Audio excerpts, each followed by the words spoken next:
Welcome back to America's Retirement Headquarters, home of the Retirement Guys formula and America's Medicare Associates. Really do appreciate you joining us today. 419-794-3030 is the phone number. Or you can go online to americasretirementheadquarters.com.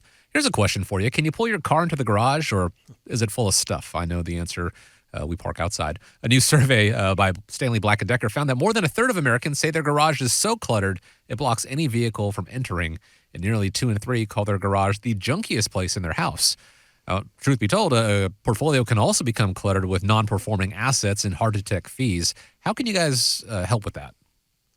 I don't know about you, but my garage does get cluttered. How about you, Scott? No. You know what? I am really, really particular about that. I can't stand a cluttered garage. So you're the 1 in 3 then. Yeah, I'm the one. that's yes, you. I am. But you know what? We walk around the neighborhood, and these people, they have their garage doors open. You know, I got a neighbor right 2 doors down, and it's like there's a path, a walking path to the door, the access door to the house. It's like, yeah, definitely cluttered there. Well, I think I am like the type of person that in the springtime will take everything out, maybe the fall time put things back, but it does seem like every 6 months over time it tends to build up. And then it was a couple of years ago that we had called one of the local organizations that we were able to donate, and my wife and we went out in the garage and said, if we haven't used it in 2 years, let's just get rid of it. Absolutely. I'm probably not going to need plumbing supplies anytime soon, and we got rid of a lot of that. But, for those of you that are listening, you're thinking about what should I do right before I retire? You're thinking about, is my portfolio cluttered with non-performing assets, hard to detect fees? What do you got to do to kind of get your portfolio cleaned out before you transition? First and foremost, you want to create what is called a financial inventory. So with a financial inventory is like what I was saying with my garage. You got to take everything out to know what you have. Okay. Looking at everything that you have within the portfolio, people will come into our office. I sometimes will see people that have their own spreadsheets.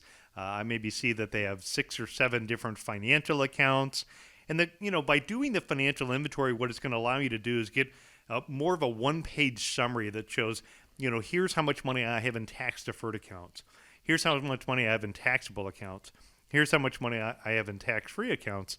And from there, you might get an immediate observation. Like if you have no money in tax-free accounts, that might be an area that you want to take a look at, and how to clean out the clutter within the portfolio. It might make sense to take a look at, rediversifying that. When you put it all together, it starts to build out your investment profile. Within your investment profile, you can see, are those 5 or 6 different accounts all working together? We've seen people that have come into our office that are getting ready to retire and have never looked at their investments in 5, 10, or 15 years, and just time got away from them, and they just allow that clutter to build up over time. Well, that clutter is going to be the area that allows your portfolio to get out of balance and can create those excess fees and underperforming investments, and really not make your investment optimize as all. When we go through the financial inventory and we create that and we start looking at the statements, the next thing that we do is we start to write down the summary of observations on areas to improve and or any potential concerns. So right before you retire, you might be looking at a perfect example is we had a couple that came into the office recently, and I was looking at their annual life insurance statements. And as part of the review, I looked on there and noticed that they did not have any beneficiaries listed on their life insurance. Well, So in the event that something happened, as we know, that could be a huge problem, not only from probate, but is the right person going to get the money? And simply by looking at the clutter that they had, we're able to address that before something bad happens. Just like in our other segment, we had talked about the analysis. We had saw somebody who had purchased an investment, 5, 7, 10 years ago, and, life circumstances had changed. And so the product that he purchased, 10 years ago for what he thought he was going to need it for today is different. The same would be true is, I had more free time when I was younger. I probably did need to keep some of the plumbing supplies around.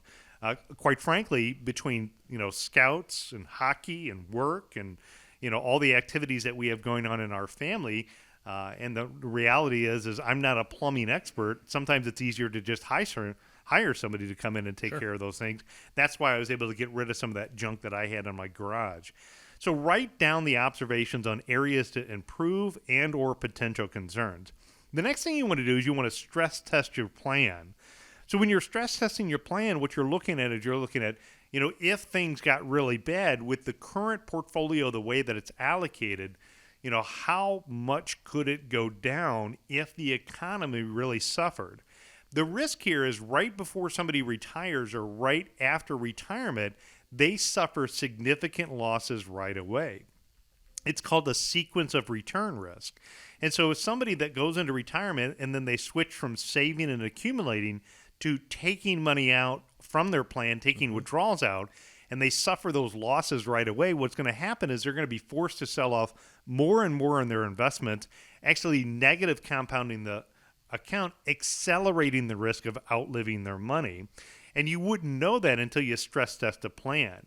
You also want to look at what is the probability of success. We run the software and we can look at things like, well, what if taxes doubled? What if healthcare costs went up? What if the stock market crashed? What if Social Security failed on their promise? And how would that impact the overall plan? Because you can address some of those issues. As an example, if one of the biggest risks a retiree faced was a major market crash, that's something that a retiree can do something about before it happens. If long-term inflation was an issue, there's financial products that can help offset inflation. If healthcare cost was a big issue, whether that's developing an income plan to help keep your healthcare costs down, or developing a plan to protect your assets from long-term care, that's areas that you can make decisions about. But, right before you retire, you want to know those things so you can eliminate them. The last thing you want to do is you want to develop your written retirement income plan once you know that information. And it's what we refer to here at our office as the independent income system, which is our trademark methodology on how to develop where to pull money from and the buckets of money for current income, future pay raises, reliable income, your long-term growth, emergency money. And then from there, you can figure out the investment selection process. That way you're not getting the cart ahead of the horse. Nolan, we've often talked about, and I know you've mentioned several times, when you're a younger investor, it's sometimes it's best to not really look at your statement, watch the market go up and down. It's just going to cause unnecessary stress, right? But that doesn't mean put your head in the sand and not pay attention to this, because when you do get to where it's time for retirement, your garage is going to be all cluttered with all of these other plans. I think it's important that you know what you have. You should be meeting with your current advisor at least once a year, or at least communicating with them. I can remember back when I was working in another firm and I was investing and putting money aside. I had no idea what I had. And I've come to find out when I left there, I've got 3 different accounts. They moved it from B shares to A shares, and things have been changed over the years. And I didn't have any idea how many different accounts I'd had. So it's good to at least meet once a year to go over what you actually have to make sure that that's still working best for you. Like you said, there could be fees out there that you're paying that you don't necessarily need to pay. Like we've always said, it's one thing to have an advisor get you to retirement, but you've got to change gears when you go through retirement. It's drastically different. You're in a different phase of life at that point, and continuing the vehicle analogy, thinking back 10 years ago, my son wasn't born yet, and I had a 2-door car. I don't have a 2-door car anymore. I can't take him anywhere in that, so I had to sell that and buy a smaller SUV to get him around and all of his dinosaurs and things like that. Same thing with life. As life goes on, you're going to find that you need to be in different vehicles. You need to have a different approach when it comes to your retirement. So your investment strategy, the plan that you had in the working world, even 5-10 years ago, could probably take another set of eyes on it right now. And more likely than not, there are going to be some changes that need to be made. But you don't know what those changes are going to be until you sit down and you speak with professionals like the team at America's Retirement Headquarters. Here's how you do that. 419-794-3030. Help them, let them help you clean up your financial garage and get a little more organized. 419-794-3030, or go online, americasretirementheadquarters.com.